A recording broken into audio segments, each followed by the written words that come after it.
Bismillahirrahmanirrahim. Assalamualaikum warahmatullahi wabarakatuh. Alhamdulillah, syukurillah, wassalatu wassalamu ala rasulillah. Pertama, kami ingin menyampaikan terima kasih yang sebesar-besarnya kepada Universitas Muhammadiyah Magelang. Dalam hal ini, Panitia Borobudur International Symposium yang telah mengajak kami sebagai host, dan pada kesempatan ini akan menyampaikan paper kami yang berjudul Sistem Kendali Studi melalui IOT berbasis SIPENET dalam rangka percepatan penyelesaian studi mahasiswa di eh, kampus kami, Yayan Kendari. Naskah ini kami tulis eh, secara berkelompok. Penulis pertama, Syahrul, saya sendiri. Yang kedua, Pak Dr. Pairin. Kemudian ketiga, Pak Dr. Abbas dan Dr. Erdianti. Baik, kami ingin menyampaikan yang pertama tentang eh, latar belakang mengapa penelitian tentang sistem kendali studi berbasis SIPENET ini penting. Yang pertama bahwa salah satu inovasi terbaru dalam perkembangan teknologi informasi dan komunikasi itu adalah Internet of Things atau IoT. Dan umumnya berbagai lembaga saat ini yang ingin lebih maju dalam pengelolaannya menggunakan inovasi ini dalam rangka menyelenggarakan organisasi secara real time dan terintegrasi.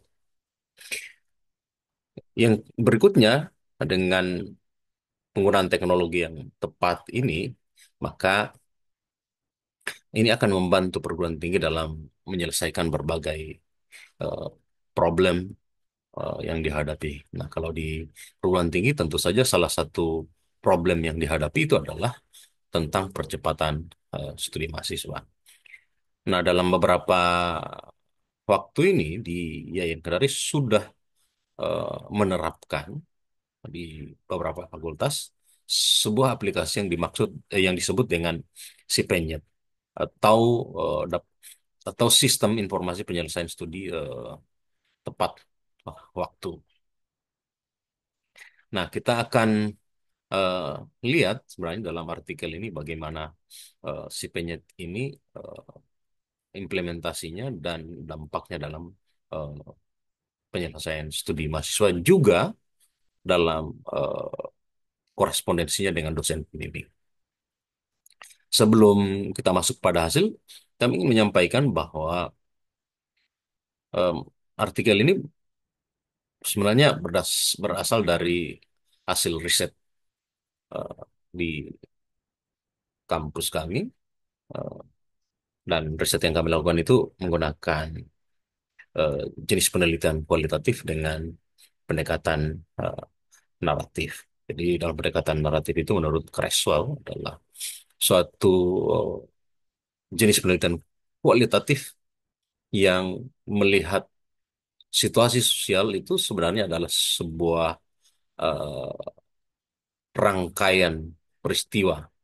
Nah, sehingga tugas peneliti jika menggunakan pendekatan ini adalah berusaha merangkai fakta demi fakta pada sebuah situasi sosial sehingga terlihat maknanya secara sistematik dan logis.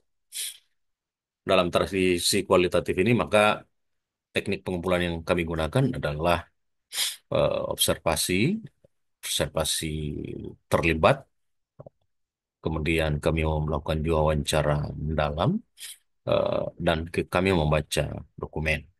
Dan yang ketiga adalah teknik analis data yang kami gunakan.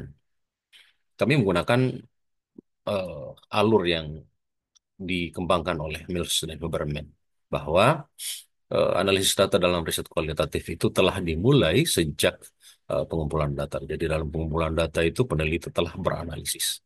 Eh, jadi tidak beranalisis ketika baru ketika data telah terkumpul tidak. Tapi telah dimulai sejak pengumpulan data. Kemudian baru masuk ke proses reduksi data, kemudian penyajian data dan verifikasi dalam rangka pengambilan penarikan kesimpulan. Nah, tentu saja riset ini tidak langsung didisplay begitu saja kemudian didiseminasi. Ada proses yang disebut dengan uji keabsahan data. Kami menggunakan tiga cara, yaitu melakukan triangulasi, perpanjangan pengamatan, dan peningkatan ketekunan.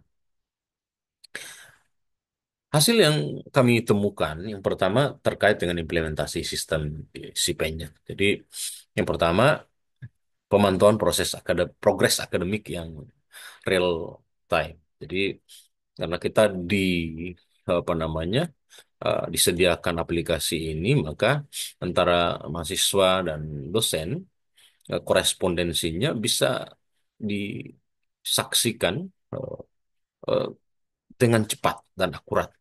Ya. Jadi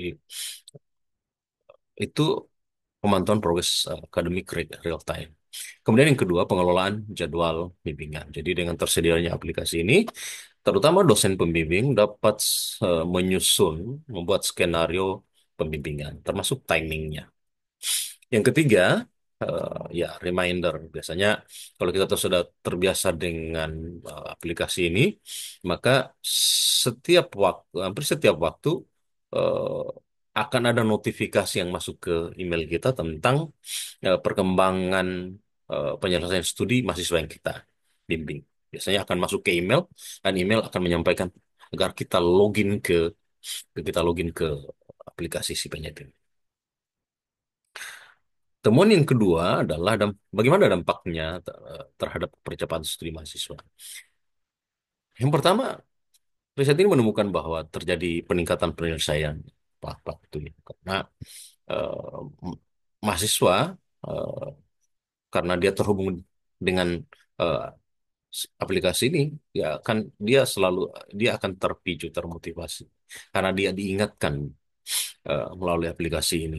Demikian pula dosen juga demikian akan berusaha untuk mendorong mahasiswa untuk selesai tepat waktu karena terlihat rekam korespondensi mereka.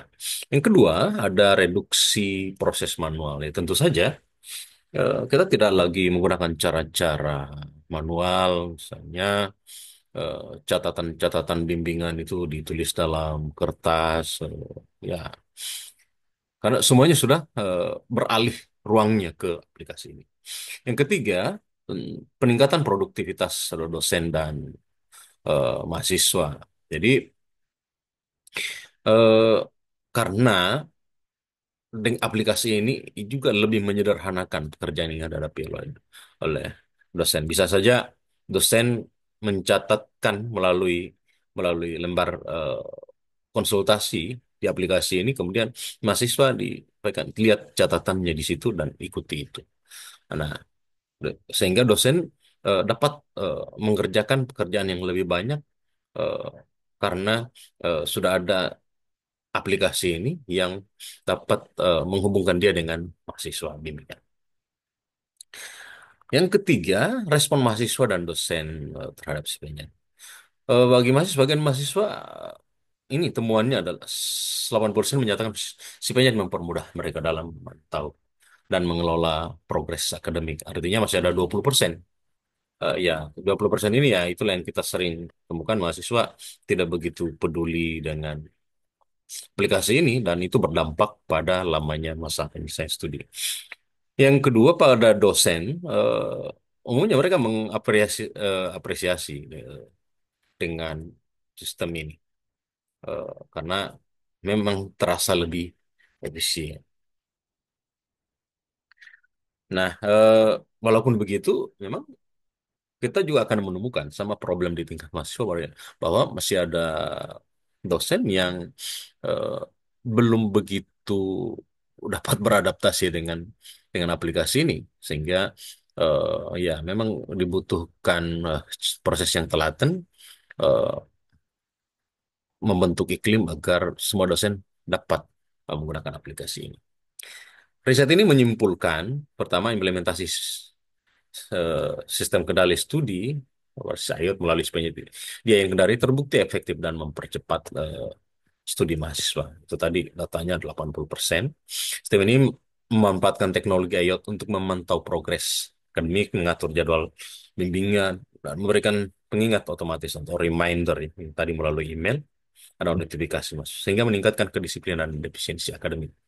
Yang ketiga, meskipun terdapat tantangan seperti literasi teknologi, infrastruktur jaringan, dan adaptasi pengguna, sistem ini menawarkan solusi yang signifikan untuk manajemen studi yang lebih cepat, transparan, dan terstruktur. Sebagai akibat dari kajian ini, kami atau riset ini merekomendasikan beberapa hal. Jadi, eh, karena aplikasi ini tentu saja ada pengembangan-pengembangan dari waktu ke waktu sesuai kebutuhan, maka diperlukan latihan secara berkala pada dosen dan mahasiswa. Yang kedua, ketergantungan kita kepada sistem jaringan internet tentu saja, eh, maka infrastruktur jaringan internetnya mesti diperbaiki dari waktu ke waktu.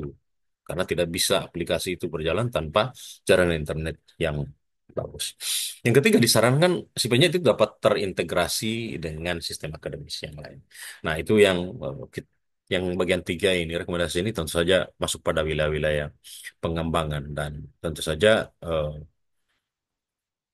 ahli yang di bidang ini yang mengembangkan ini eh, tentu saja akan berpikir dan terutama dosen juga yang sudah terbiasa dengan cara-cara ini mengarahnya ke sana bahwa aplikasi yang ada di kampus di IAIN Kendari itu secara perlahan akan terintegrasi. Inilah hasil riset kami tentang pemanfaatan IoT berbasis si penyet dalam rangka penyelesaian studi mahasiswa di IAIN Kendari. Demikian, terima kasih atas perhatiannya. Assalamualaikum warahmatullahi wabarakatuh.